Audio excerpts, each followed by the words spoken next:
Haven't really been speaking about my friend Tipene enough recently. So I thought I'll pick one of his challenge locks today. This one's called Big Wreck. I'm not sure if he's talking about me when he says that or if it's the lock. This was pinned up in December of last year. Seems to be the 17th of the 12th, 2017, and then there's a little 1 after that. I'm not sure if that's supposed to mean anything. We do have the key, but lovely old Tipene has decided to mummify it. So we're not getting in there. As I say, this is called Big Wreck. Wonder why. He usually names his locks with relevance. Hopefully he called it Big Wreck because it's a wreck and it's going to be easy to open. Maybe he's talking about what I'm going to be like when I've tried to pick it. A little tiny bit of crunch down at the front. Got about 4 little clicks on pin number 1. Made a click on pin number 2. Gave us a little bit of a false set. And that's all. A little bit further through the lock, I think that's pin number 3, gave us a nice click. It may have been 4. And it gave us a bit of counter rotation and gave us an even deeper false set. Is that pin number 1 playing up again now? No.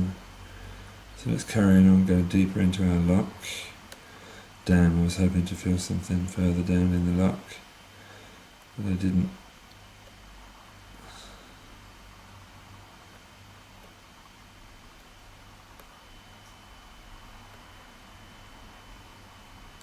Got some counter rotation.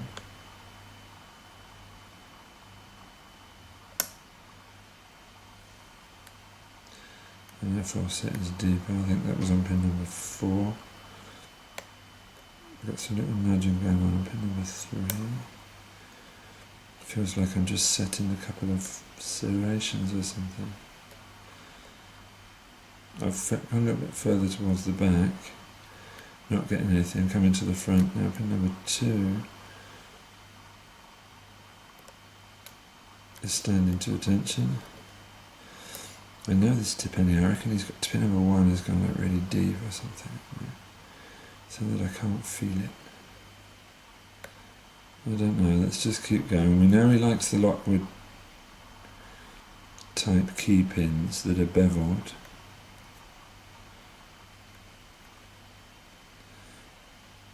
Got counter rotation, I think, on pin number 4. It feels a bit dodgy though.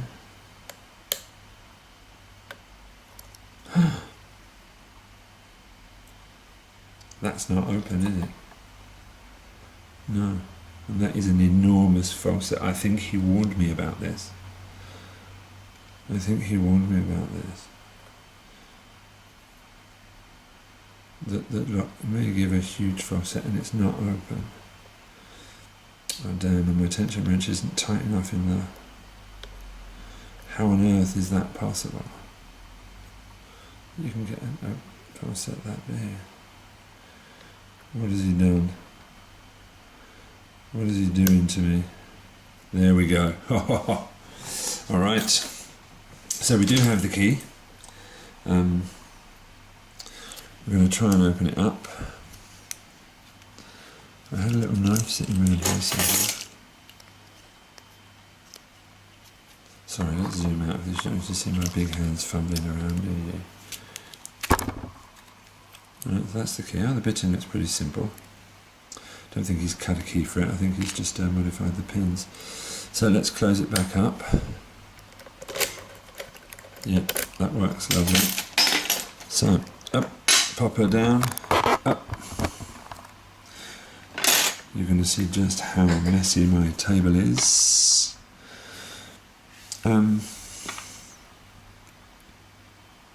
Standard kind of clip on the back. I reckon we can force that off.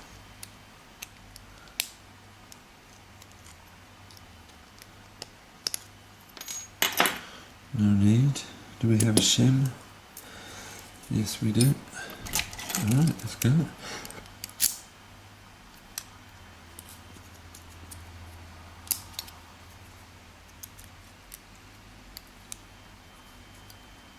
That's it.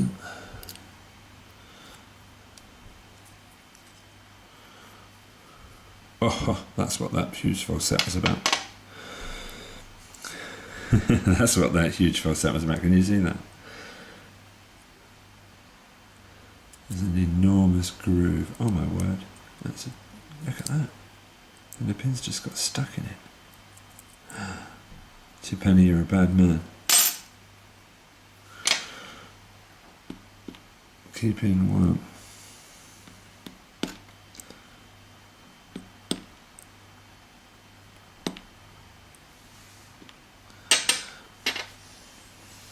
Yeah, there was definitely a piece of paper in one lock saying that if it gets a huge falset, you know, don't just think it's open.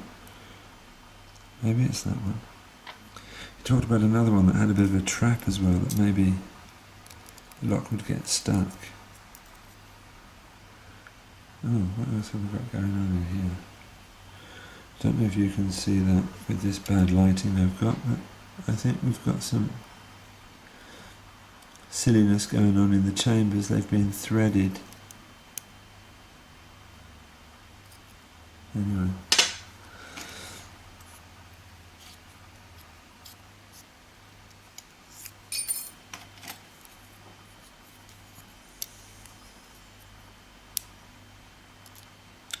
Driver number 1 is commercial serrated. Driver number 2, short standard. Driver number 3, crazy little spool thing, looks like a bomb. Driver number 4 is a mad spool, I'm going to show you that in a minute. And driver number 5 is another mad spool. Going to leave the springs in. It's probably messed around with them, but don't see there's any point in getting them out really. Let's see.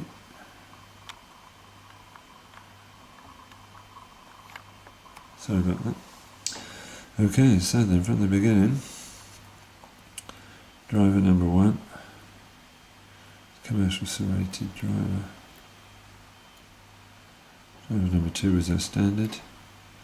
Driver number 3, look at that, that's a mad kind of standard pin that's been modified into a very, very skinny spool, and check that one out.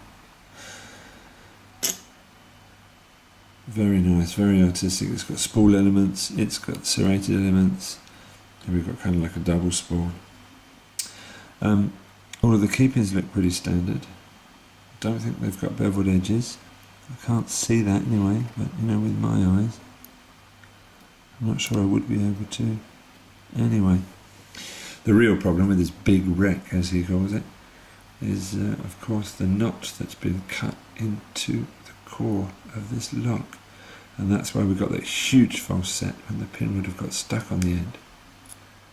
We were lucky to manually rotate it back and nudge the pin again to push it into place.